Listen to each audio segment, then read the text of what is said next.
नमस्कार साथियों मैं मनजीत सिंह। अभी जो फिलहाल की मौजूदा हालात बनी हुई है, तो आपसे मैं आग्रह करूंगा कि इस वीडियो को आपने ज़्यादा से ज़्यादा फैलाना है, क्योंकि जो शासन और प्रशासन के खिलाफ अभी लड़ाई शुरू हो चुकी है। क्योंकि शासन के खिलाफ तो पहले से ही है, लेकिन प्रशासन के खिलाफ भी है। अभी जो ताज़ा मामला आया है कि जो पुलिस प्रशासन था, जैसे SHO साहब था पंजाब से, तो उन्होंने एक रेडी वाला था और उसकी रेडी में जो सब्जियां रखी थी उसको लात मारी है। तो उस के ऐसे बिहेव के कारण DGP ने उसको सस्पेंड कर दिया गया है। क्यों ना इनको टर्मिनेट किया जाए, क्यों ये गरीबों के साथ ऐसा मजाक बनाए हुए हैं। तो सभी साथियों से मेरा पहले आग्रह यही किया कि मैंने इस वीडियो ज़्यादा से ज़्यादा शेयर करें। और जो ये नवदीप सिंह SHO है, इसको सस्पेंड किया गया है। तो ये सिर्फ इसने ये गरीब का जो ये ठेला था, रेडी थी, उसको लात मारी गई है। जो उसकी टोकरियां रखी गई थी, उसकी सब्जियां बिखेर दी गई। चलिए एक बार मैं आपको ये वीडियो छोटी क्लिप दिखा देता हूं।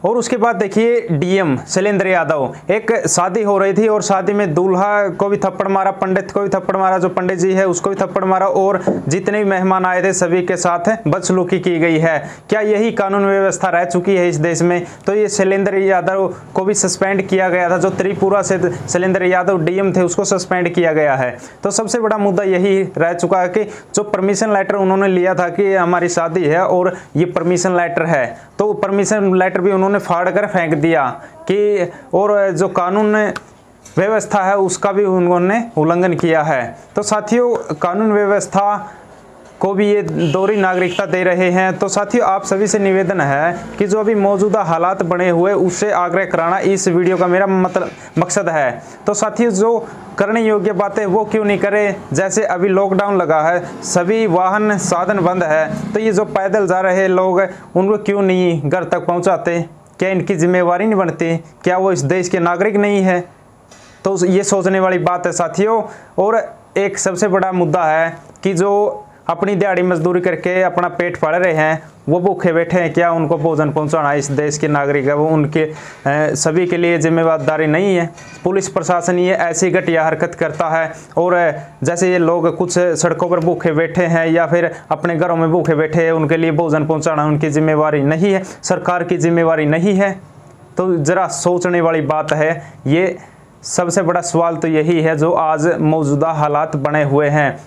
और अभी कहते हैं कि अपने घरों के अंदर बैठो, लॉकडाउन है, तो लॉकडाउन में जो अपने घरों के अंदर बैठ गए, जैसे किसी ने बाइक ली है, किसी ने कार ली है, उसकी किस्त कौन भरेगा? क्या सरकार दे सकती है? क्या ये प्रशासन, ये शासन प्रशासन दोनों दे सकता है?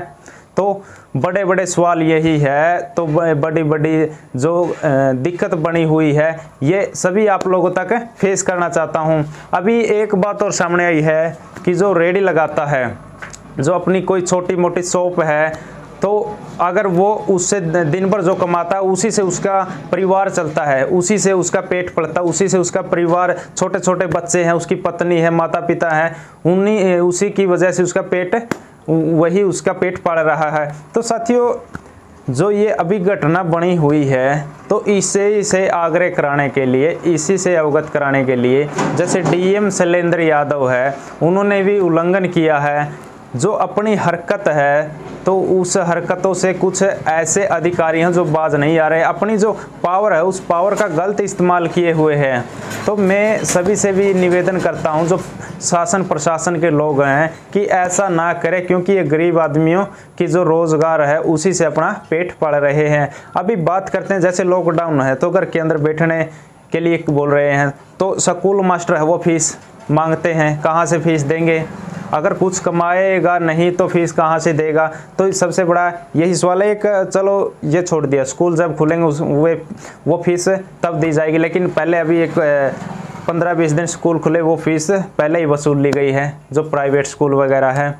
और फिर बात आती है घर बैठ के, चलो मान लिया घर बैठ गए, तो सिलेंडर कहाँ से आएगा? जो रसोई का सामान वो कहाँ से आएगा? है कोई मेरी इस बात का जवाब देने वाला? कहाँ से आएगा ये सामान? कहाँ से सब्जियाँ, कहाँ से आटा, कहाँ से सामान, कहाँ से आएगा? है कोई जो शासन प्रशासन का व्यक्ति जो मेरी इस बात को सुन रहा है, इसका जवाब देने वाला? चलो देखिए, जो बिजली बिल है, बिजली बिल भी आप कहाँ से देंगे? चलो देखिए, रेंट अगर आप किसी घर में बैठे हैं और वो आपका रेंट पर है, किराए पर है, तो उसका किराया आप कहाँ से देंगे? या फिर आप कोई छोटी मोटी शॉप करे हुए वो रेंट पर है, तो आप उसका किराया कहाँ से देंगे? अगर कुछ कमाएंगे नहीं, लॉकडाउन के अंदर अपने घर पर बैठेंगे, तो उसका किराया कहाँ से देंगे? तो मेरा सबसे बड़ा सवाल यही है कि जो सरकार है, सरकार ने भी कुछ सोचना चाहिए। एक और बड़ी बात है, अभी जो बीमारी चल रही है कोरोना की, तो उसमें अगर बाई चांस किसी को कोई बीमारी लग जाती, कोई गरीब परिवार से है, अगर वो बीमार हो जाता है, तो हॉस्पिटल में लंबी लंबी लिस्ट लगी हुई कि इस बीमारी का और इस बेड का, इस चीज़ का ये रेट है। कहाँ से देगा वो? है कोई जवाब देने वाला? कहाँ से ये रुपए लाएगा? क्योंकि वो घर के अंदर बिठा दिया गया है। और अभी एक मुद्दा बहुत बड़ा बना हुआ है कि जो ऑक्सीजन है, ऑक्सीजन बाहर विदेशों से आ रही है। एक साल पहले जब ये बीमारी आई थी, उस टाइम में क्यों नहीं ऐसा सोचा कि भाई चलो ये बीमारी आगे अगर आ पाती है तो हम सोच लेते हैं, अगर दोबारा आती है जैसे अभी आ गई है, तो इसके पहले ही क्यों नहीं इंतज़ाम किए गए? क्यों नहीं ऑक्सीजन की मात्रा बढ़ाई? क्यों नहीं ये हॉस्पिटल बढ़ाए गए? तो यही सवाल बनता है शासन से, क्योंकि जो शासन चलाने वाले हैं वो आंख बंद कर कर बैठे हुए हैं। और एक काला धन की बहुत बड़ी बात हुई थी, गाय से ये सरकार चली थी, धर्म से ये सरकार चली थी, और फिर नोटबंदी पर आ कर अटक चुकी थी। क्योंकि नोटबंदी से जो काला धन है, विदेशों से काला धन आएगा। कहाँ है वो काला धन? बता सकता है कोई? कहाँ गया वो काला धन? क्या फ़ायदा मिला हमें इस नोटबंदी से?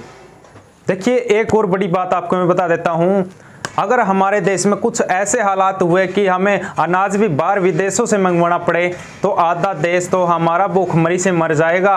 कौन जिम्मेवार होगा?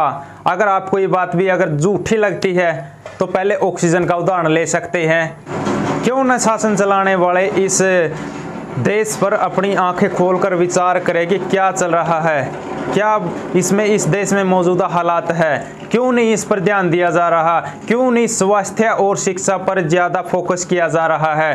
क्योंकि ये देश जाति और धर्म पर चलता है, ये देश गाय पर चलता है। क्योंकि ये एक जो अपना वोट लेने का तरीका बनाया हुआ है कि हमें कैसे लोग आकर्षित करने हैं, हिंदू मुसलमान पर यह देश चलता है। तो साथियों, एक इंसानियत के नाते मैं ये बात बता रहा हूँ आपको, इंसानियत के नाते इस वीडियो को भी आगे शेयर करें, क्योंकि जो शासन चलाने वाले हैं उनकी आंखें भी खुल जाए और उनके पास भी ये बात पहुँचे।